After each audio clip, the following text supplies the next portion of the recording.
This KFAN podcast is sponsored by Builders and Remodelers, exclusive Twin Cities provider of Elements Windows. Get the highest quality windows at unmatchable value. Visit buildersandremodelers.com for more details.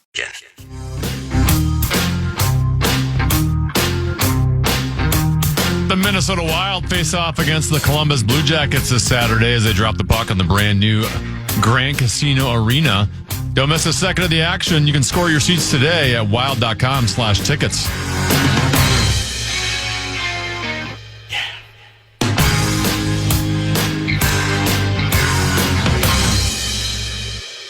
Rock rank. Rock rank. Rock rank. Rock rank. Couple 13-14 past. I'm Common. He's 10 of B. Legendary Mark Rosen will join us just before 2 o'clock. But right now it's time for 5, 3, 4. Time now for 5 questions.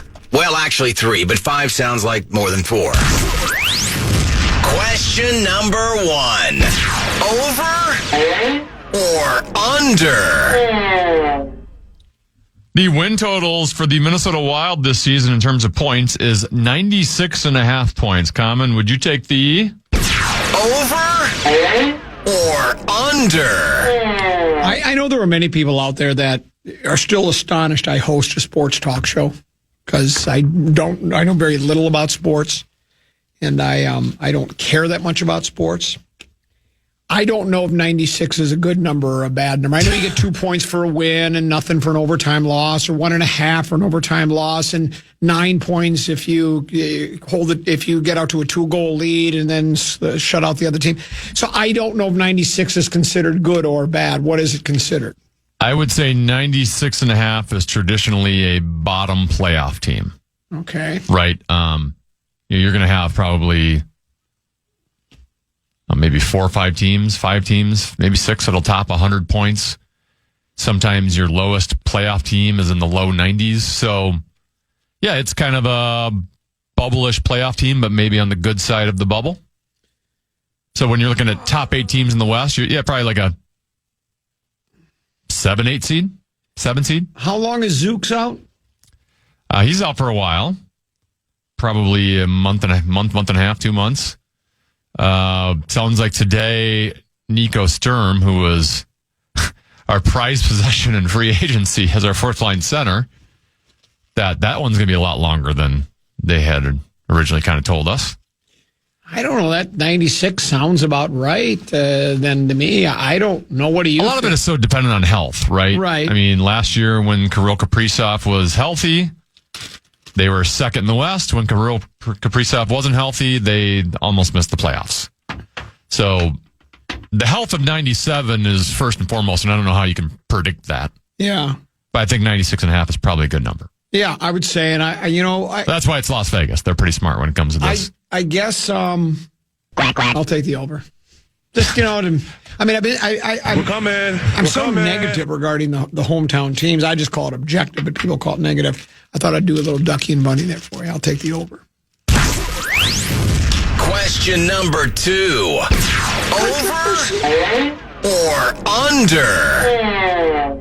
According to ESPN, the Timberwolves are projected to win 43.7 games through though their over-under total is 49.5. So Vegas has them at 49.5. ESPN's projecting them to only win 43.7, and they are also projecting them to be the number 8 seed in the West. We'll stick with the over-under total, though. Common, 49.5 wins for the Wolves. Would you take the over or under? Going to be negative with the Wolves and make the basketball community. Well, so is ESPN. Yeah. You know what I think it's? Well, you know what I like? This will. I'll rip Rosen after this because you're not done with it. Are you going to do now the number of wins or just that? Is that it? I have more questions, but are we going to expand on the question, or you just want to move on? We can move on. Question number 3.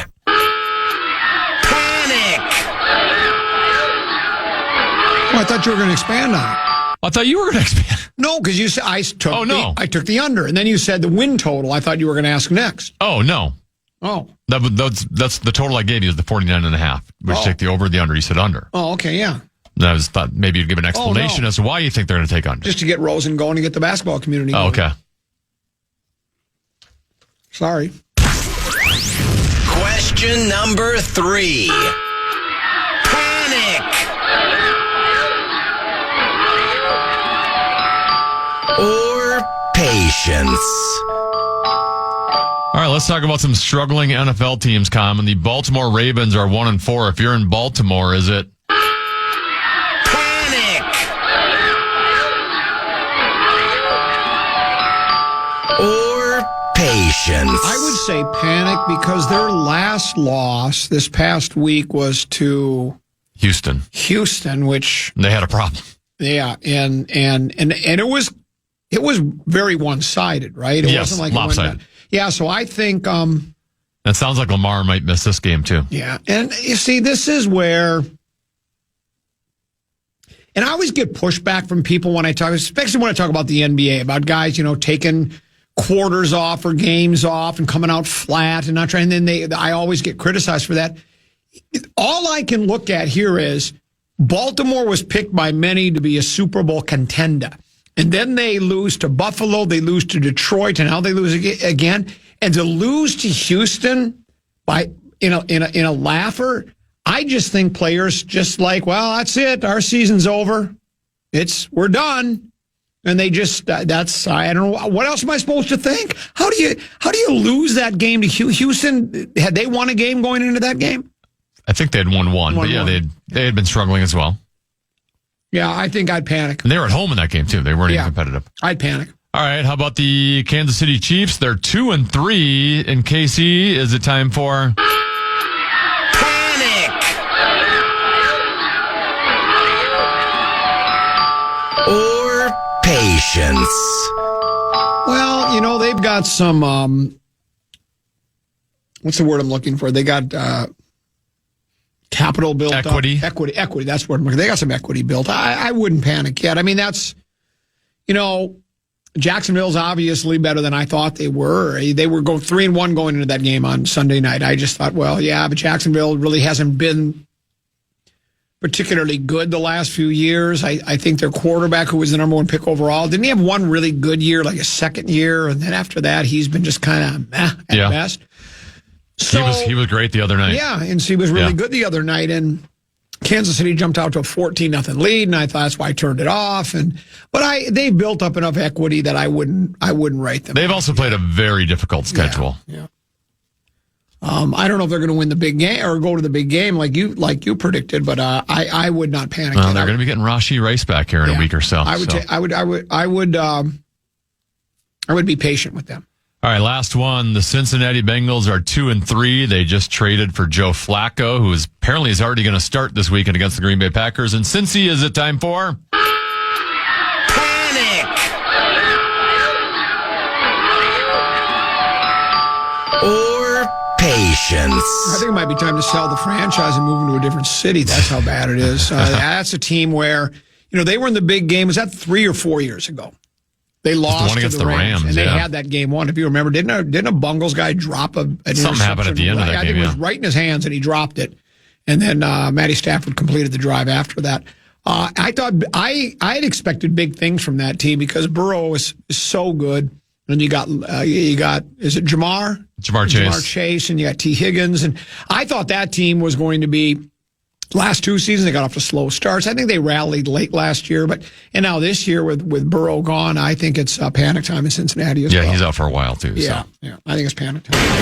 And that's it for today's edition of 5 questions. Well, actually 3 questions, but 5 sounds like more than 4. How about the Browns just trading Flacco to a division rival? Yeah, well, the Browns don't have much going for them either. Yeah. That's that whole division's a mess, right? The Steelers will probably win by default. Yeah. Just by default. If Lamar gets healthy, I would not give up on the Baltimore Ravens. Let's take a break. We'll come back. I found that nugget I was looking for from a story. It was a Mark Craig piece. We'll talk about that next. We'll do it on the Common Man program here on what we actually call FM 100.3, The Fan. The Fan and two men in a junk truck want to give you a shot to win bonus bucks with our national cash contest. Just enter the keyword credit at KFAN.com now for a shot at winning. That keyword is credit. Enter now, KFAN.com.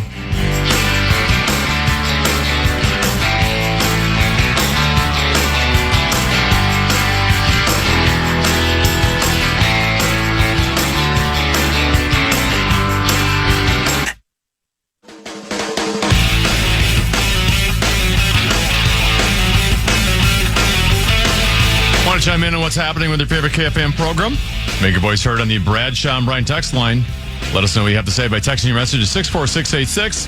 That's 64686. Standard message and data rates apply.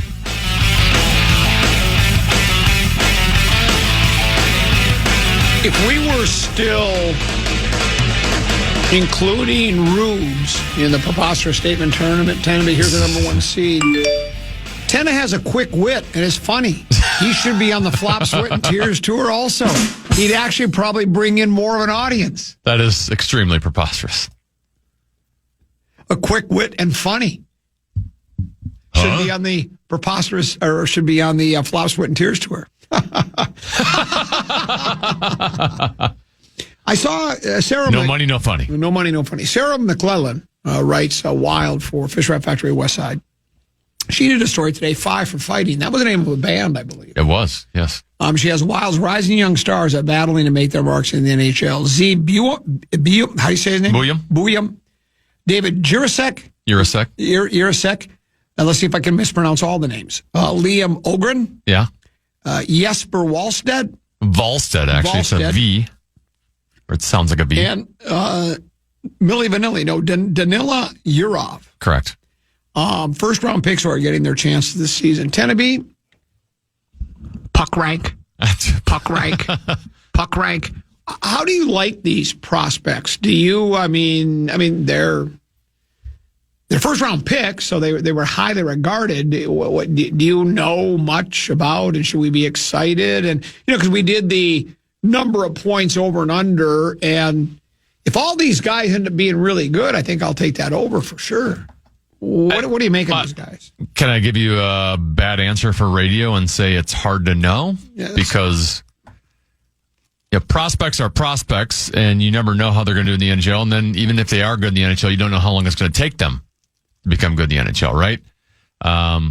Joel Eriksson-Ek is the perfect example of first-round pick who played a couple seasons, and everyone was ready to ship him out and calling him a huge bust. And then all of a sudden his game took off. And these kids are coming in the National Hockey League now at the age of, Buyam's case, 19 years old, 19, 20, 21. They don't even have their grown man muscles yet. And we're expecting immediate production. And most times, it takes till you get 23, 24, 25. So out of the group, I would expect Buyam would be the one that makes the biggest impact this season. Just because he has a high ceiling, high skill set. He's produced at every level before the National Hockey League.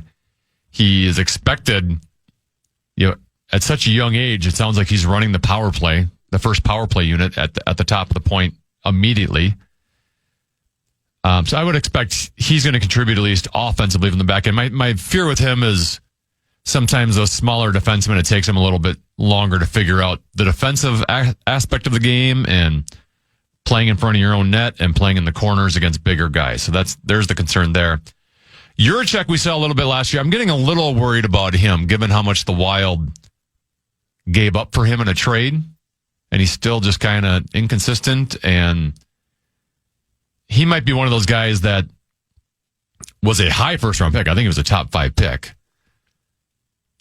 expecting to be a great offensive defenseman, and then he thinks that's how I have to play in the NHL, where it might be you're a big guy who can, you've got a long reach. You got to start figuring out the defensive aspect of the game a little bit more, and that might mean you're not the high-end power play offensive defenseman people once thought you would be, but there's other ways you can contribute in the National Hockey League. I think he's going to have to figure out how to transition his game a little bit to stay in the NHL. The forwards, Yurov's basically a complete mystery because he was in Russia and we don't get to see a whole lot of him. Sure. But he put up big numbers, not last year, but the previous seasons for his age against grown men in Russia, against the second best league in Russia. I would have a feeling he's got the highest potential of the forwards, but hard to believe he's just going to transition that game. You know, the NHL game is much different. The American game is much different than the way they play in Russia. So he's going to have to, and you know, he's just moving to a new country and new language and all that stuff, right? Getting acclimated. So I think that's going to be an adjustment for him, and it sounds like he might not play tomorrow night, even though he's on the roster. Ogren, I just look at as, I don't know if he can get up as high end, but he's apparently put on a bunch of muscle, and maybe he's just like a quality, solid middle six forward for you. I don't know if he's got first line high end potential like maybe Yurov does eventually. And then then Valstead. Yeah. Valstead at one point was the most highly regarded prospect goalie in all of the land. He had a bad year last year. I still think there's enough in him that he could end up being a really, really, really good goalie. He might end up being the best of all these prospects.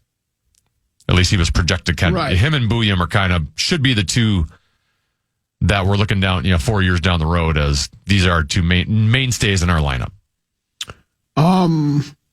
You had talked, or it's funny how people, going back to 5-3-4. And by the way, Hunter Hate's also another guy that wasn't in that story that they just called up. Who does he hate?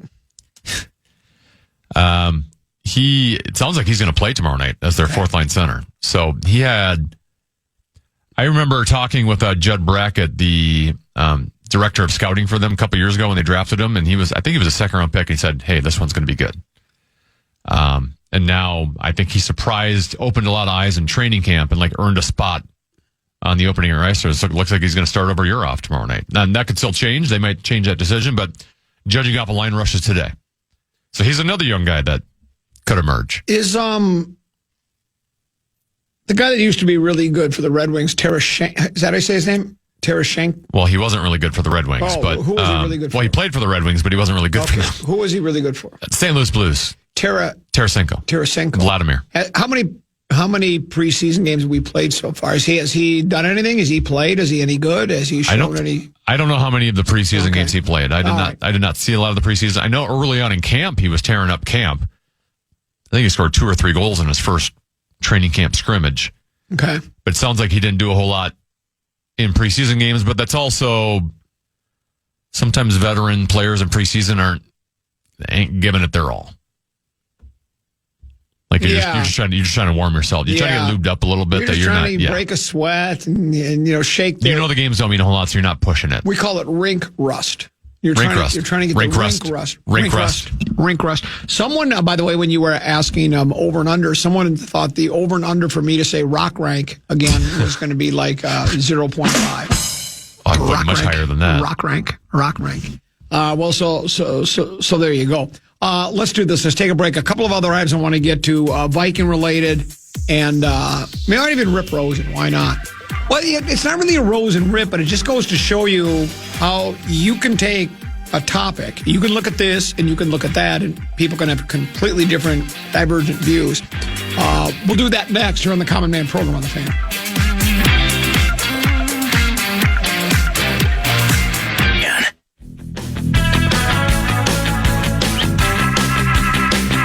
Actor and comedy legend Adam Sandler is coming to Grand Casino Arena October 22nd. From Happy Gilmore to Billy Madison. He's bringing the laughs live. Want to win your way in? Check out KFAN.com keyword contest for a shot at tickets. KFAN.com keyword contest. Hilarious, Sandman. Couple 13-14 passed. This text message says, by the way, this is a courtesy of our Bradshaw and Bryant KFAN text line. It says, you paid off my rock rank over under. Common, can you get Rosie going? Sometimes you get him going so much he'll cut you off and go Common and then continue his Ben Lieber take. It's delicious. It is delicious when he continues with his Ben Lieber take. Yesterday I asked him. He said the Wolves would be the second seed. Because they didn't want to go over the top and say they're going to beat, SGA and the OKC Thunder. OKC Thunder. But he picked them number 2. And then it's funny. you say that ESPN did their, and again, not that ESPN is the final say, but they thought the Wolves would be an 8 seed. Yes, they're projecting him to only win 43.7 games. It goes to show you that two different, you could have different views on the exact same team. Rosen's got him probably, to be the number 2 seed in the West, you got to win 60-plus games, don't you think? Pretty close. Pretty close. Mid-upper 50s, yeah. Yeah, for sure. I mean, because you think OKC is going to win upper 50s to maybe 60-ish. So, yeah, you got to be mid-50s. Maybe 70. Sure. Yeah, maybe even, they could even win. So who knows? You know, what I like about them, we talked about this last year, they play defense start to finish, and they run 10 deep. They have, and I think Finchie said that he was going to try to go deeper this year, which I've never understood why teams don't do that anyway. I mean, I guess maybe they only trust 8 guys. They just think the other guys aren't any good. But yeah, if you don't have the depth. But you don't know if you have the depth until you play the depth, because there were guys that, the 2 draft, the Dillingham and then Shannon and Garza and some of the others. Well, how do you know they're not any good? You never play them, ever. Never, unless it's a complete blowout. So, again, I understand what the comparison I made is football. If you play a rookie and he makes 1 or 2 bad plays, that can cost you an entire game, and that one game can cost you the season. You throw a young guy in and play basketball, 4th game of the season, you put him in to give one of the starters a blow for 2 or 3 minutes, and if he's awful, we'll get him off the court. He's probably not going to cost you the game, nor is he going to cost you the season, but we'll find out. When did the Wild begin the regular season? Tomorrow night. And then in St. Louis. And when do the Wolves? They're shortly thereafter, I would think, right? It's got to be coming. They're usually like 2 weeks after. 2 weeks after. I'll look it up. So we'll have that going for us, which is nice. I was talking earlier. We looks like October 22nd. October 22nd, so it is a ways off. We have been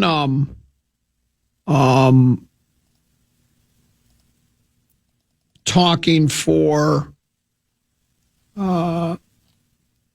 several weeks now, ever since Carson Wentz took over for J.J. McCarthy. We saw McCarthy. The first game, the first 3 quarters, he looked lost. He looked like he was overwhelmed. And then he had the brilliant 4th quarter, led the Vikings to 3 tutties against the Bears. Vikings win. He gets NFC Offensive Player of the Week. Everybody's pretty excited. The coach, you could tell, was very. He was full of vim and vigor. After the day after the game news conference.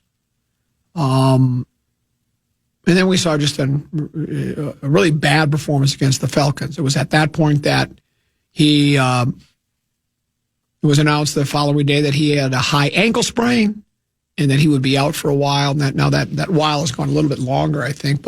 And then since then, Carson Wentz has been the quarterback, and he has gone 2-1.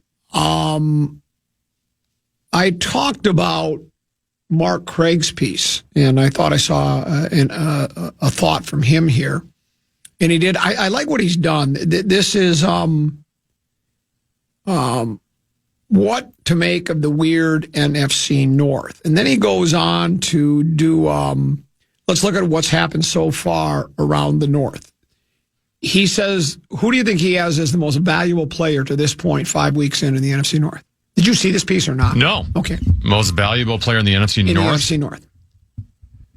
I guess it's got to be Jared Goff. It is Jared Goff. That's who he selected. He said the Lions' still underrated stars joined Peyton Manning as the only quarterbacks ever to complete at least 75% of their passes with at least 12 tutties and a passer rating of at least 120 through 5 games. Wow. It's pretty gaudy. Yeah. Only, Peyton Manning, is he in the Hall? Did that already happen, or does he still not? Do you have to wait 5 years? Or I don't know how long it's been if he's in the Hall or not. He's got to be in the Hall. But I just think because of eligibility, I don't know if he was in the Hall. I mean, he's going to be if he's not. Well, he retired before his brother. Yeah. Okay. Yeah. So he's in.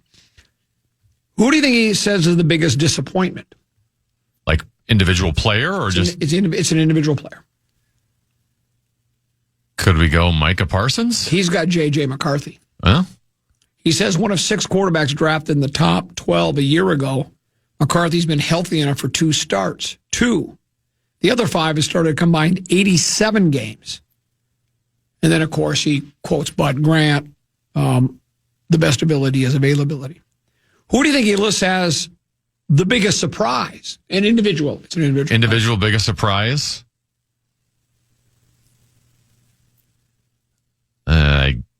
Caleb Williams, I guess.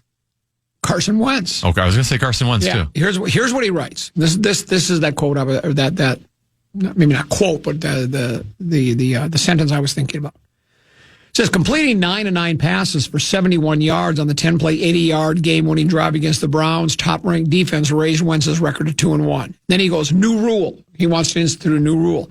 When you do stuff like that, you should get to keep the starting job until you don't do stuff like that. Call it the Nick Foles rule. Wentz knows a thing or two about that one. So I think Craig and I at least agree on that. I agree on the other two, the biggest disappointment and the biggest surprise. Goff being that number just jumped out at me. The 120 quarterback rating, 12 tutties, and completing at least 75% of your passes. I mean, that's Peyton Manning like, and that's exactly who he matched. Biggest disappointment, I certainly think, is McCarthy. And I'm with Craig. I think, especially in football and at the quarterback position, if a guy's playing and he's playing well and he did that to just all of a sudden yank him out and put McCarthy in because he's your guy, you handpicked him and you want him. And you don't have to do it that way. He said new rule. I don't necessarily think it has to be a rule because as you and I talked about earlier in the Grum, if your Josh Allens or your Pat Mahomes or your Lamar Jacksons or your Jared Goffs get injured and then they're ready to come back 3 weeks later and the backup's done a nice job, you don't go, sorry, Pat, but you're out for a while yet because Gardner Minshew has really been on a roll here. But, McCarthy hasn't been on a roll. He's done nothing except for the 1 quarter of play. And, I know we need to see who we have at quarterback and this and that and the everything. But, I brought this up before. I did to one of the sales guys, and he goes, because I brought up the Aaron Rodgers sat behind Brett Favre. He goes, sat behind who? In other words, he thought, well, of course you're sitting behind Favre. Why would you be sitting behind Wentz? It doesn't matter the name. It's the idea that Rodgers is a 4-time MVP and he's going to be he's won one big game and he's a surefire first ballot unanimous Hall of Famer, and yet he sat for behind Favre. Sometimes you just have to wait. Right? You just, there's their current quarterback. Jordan Love waited for a couple of, right? He waited for a couple, 3 years behind Aaron Rodgers. Now, he has not achieved what Rodgers and Favre has as of yet and may never get there. That's he's a quality NFL starter. Yeah, but he's a quality NFL starter. And I mean, you can make that argument, but, and then he has the best stat. And that's 174, and that belongs to the Lions. That's how many points the Lions have scored. It's also a franchise record through 5 games.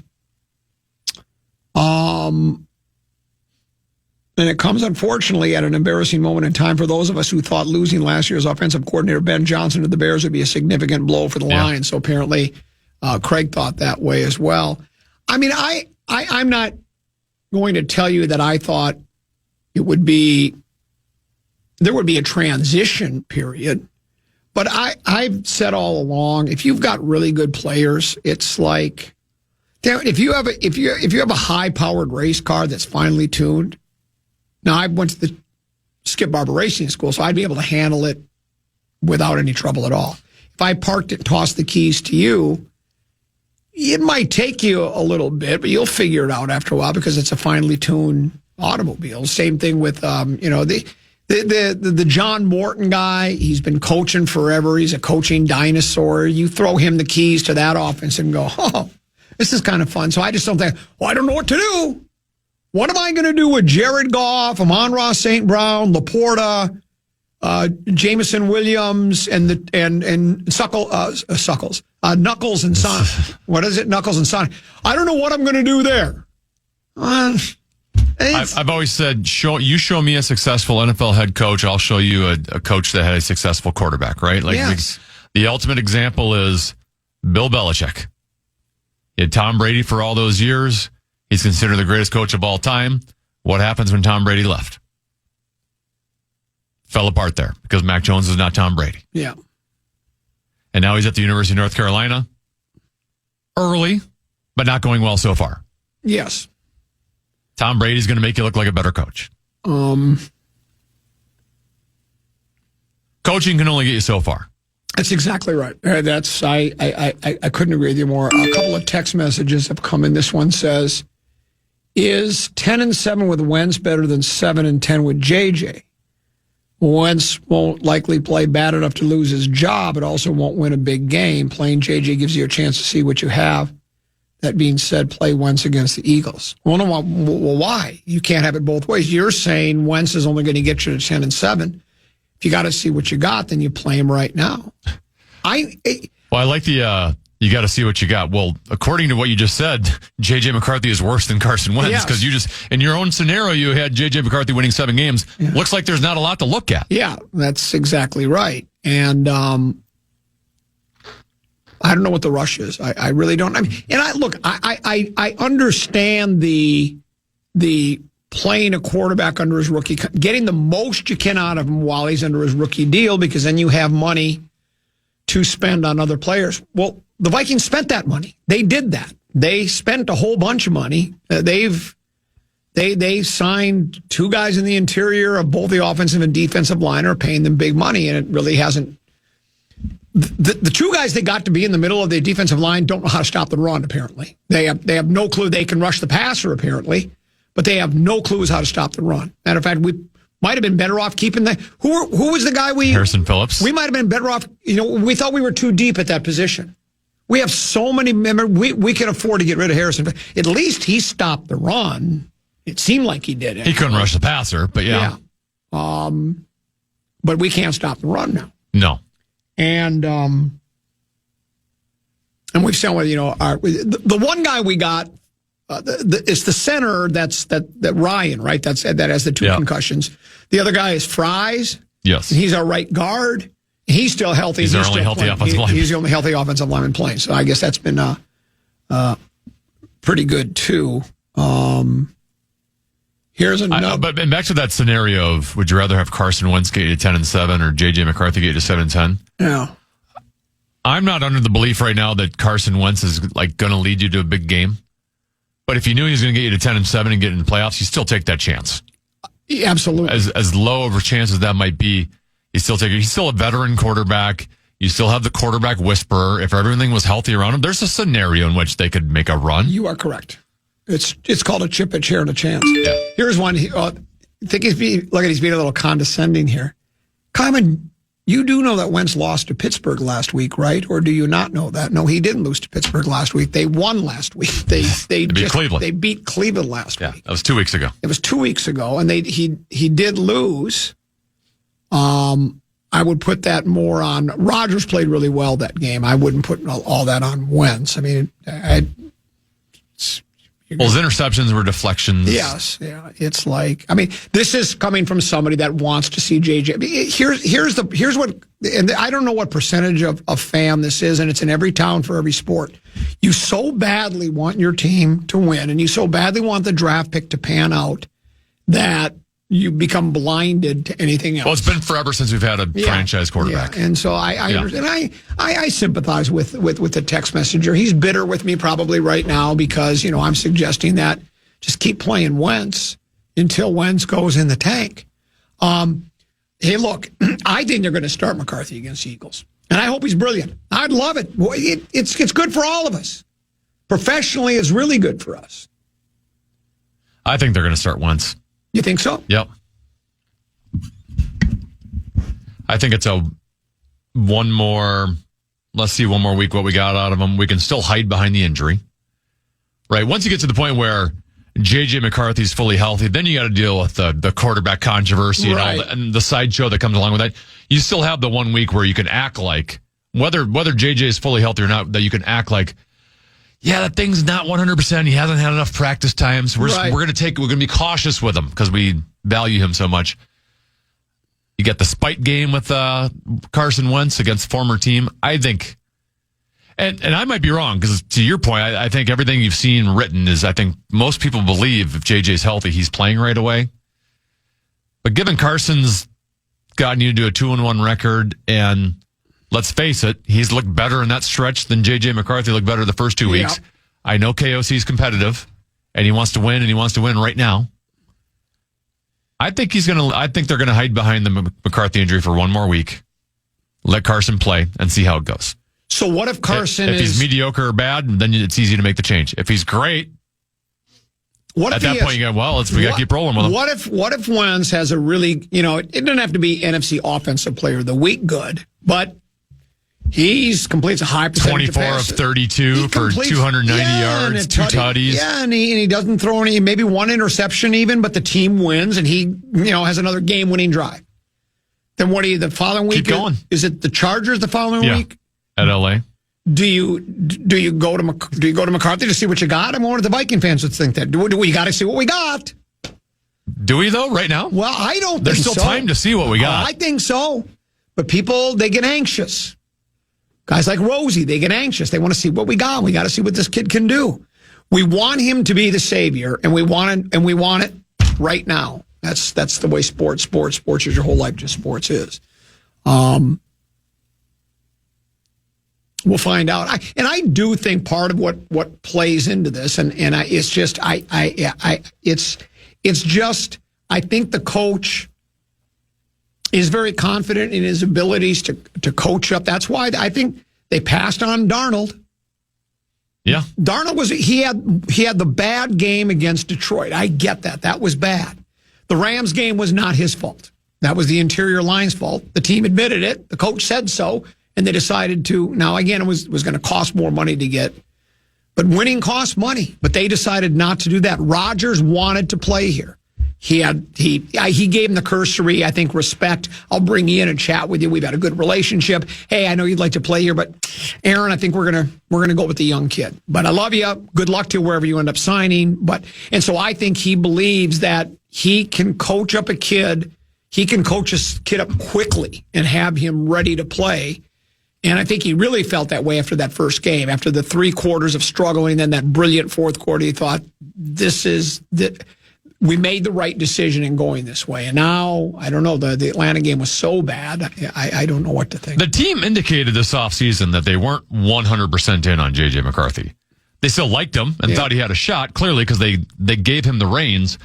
But they reportedly wanted Daniel Jones here. Jones opted for Indianapolis because he get more opportunity. They reportedly chatted with Aaron Rodgers. There was Kirk Cousins rumors for a little bit. They clearly, before that, all that, they offered a contract to Sam Darnold.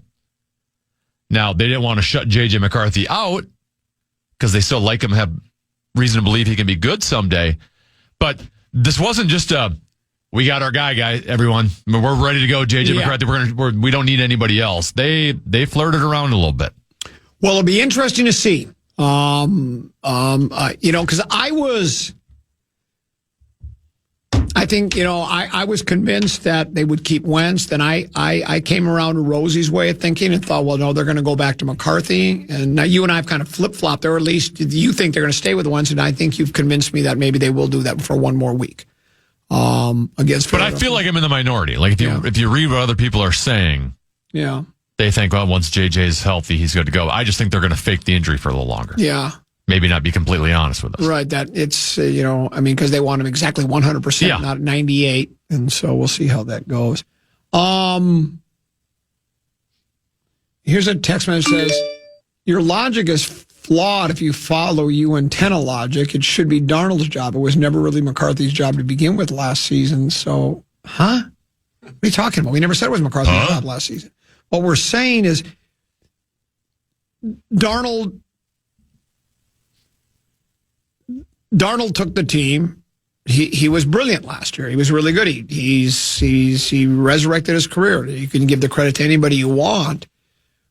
But I think we've been looking for a franchise quarterback. He played like one except for the game against Detroit. And I think that one still, And you can make the argument that you don't think Sam Darnold is worth $100 million and maybe he's not good enough to get.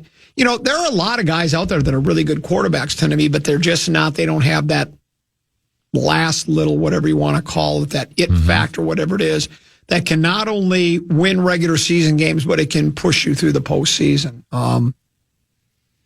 We'll see. Seattle's 3-2 now. They lost a heartbreaker to the Tampa Bay at the buzzer. We'll take a break. Mark Rosen, he'll join us next here on the Common Man program on the Fan.